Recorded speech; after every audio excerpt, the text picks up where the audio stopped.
Mga lodi, meron tayo dito DCP T300. Ito ating tangke, may leak na siya. Kahit anong gawin, ayaw na siyang mapix. Nagkakaroon na siya lagi ng tagas. Gagawin natin dito, papalitan natin siya ng external. Papalitan natin. Palito, dudugtong natin na siya dito. Dito natin sasaksak. Alam ito, mababakante na. Okay, tara.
Kasama ba yung tinay sa Igo? Hindi.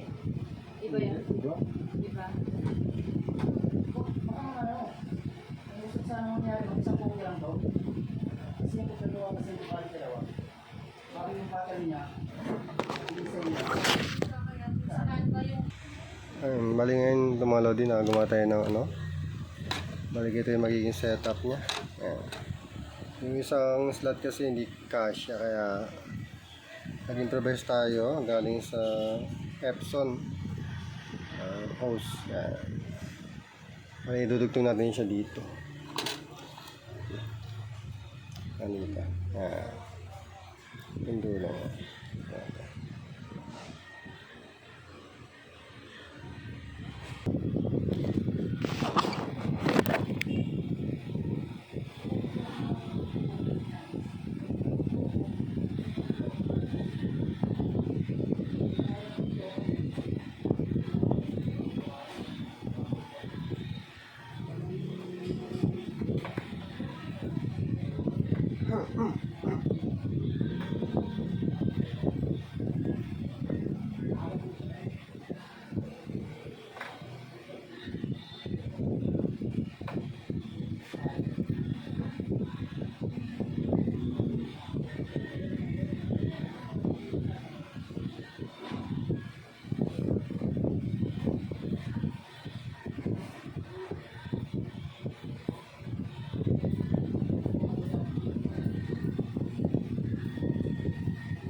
Ganyan mga lodi yung mangyayari.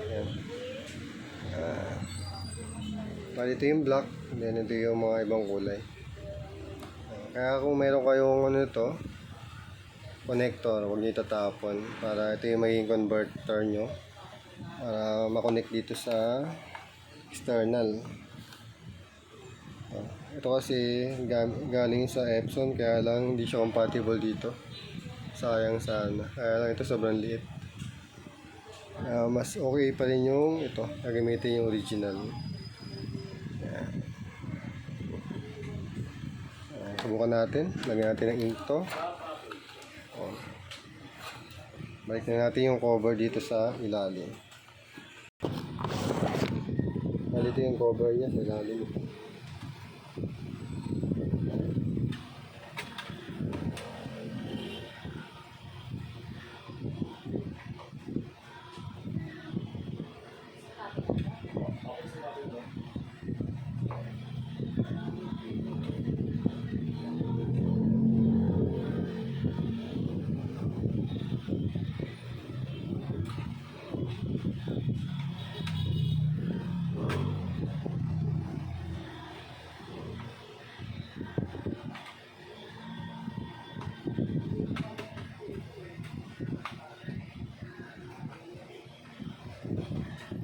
Wait lang.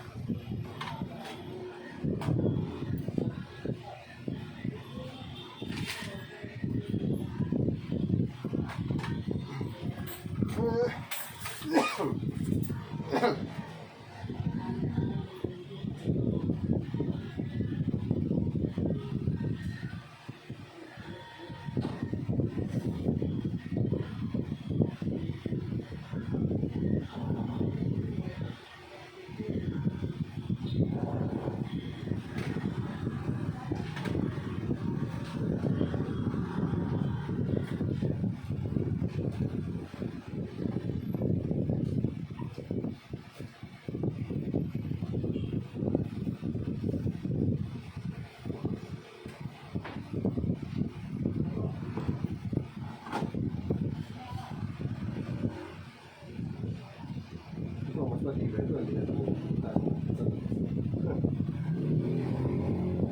Ito na yung ginagawa ng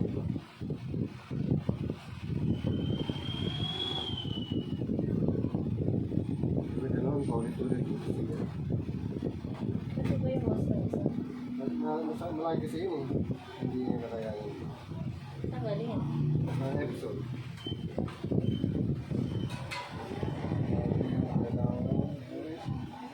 Magenta. Ayan. Odds lang. Magenta dito.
Okay. Mali mga lodi. I-clean natin to. Ito na yung ating kinonvert. Bali hindi pa siya hinihigop. Pero yung iba nahigop na siya. Kasi ito baka may laman pa. Hindi pa siya higop, no? Madali na siya. Ay mga lodi, yung ating final output ng DCP T300. Bali yung kanyang nag-leak siya. Ayan.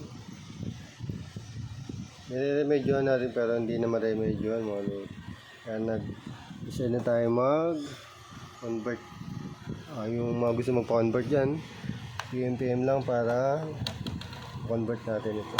Ganda ng kanyang tangke. Hindi mo siyang tanggalin. Hindi tanggal siya. Perfect na perfect. Ito yung dating yung luma na pinanggalingan ito. Kinonect lang natin doon sa goods naman. Kaya pag tatanggalin nyo itong babaklasin nyo, madali na lang kasi pwede yung tanggalin. Ganyan. Naglagay tayo dito ng kawang para hindi siya maipit. So, wala siya. Perfect na.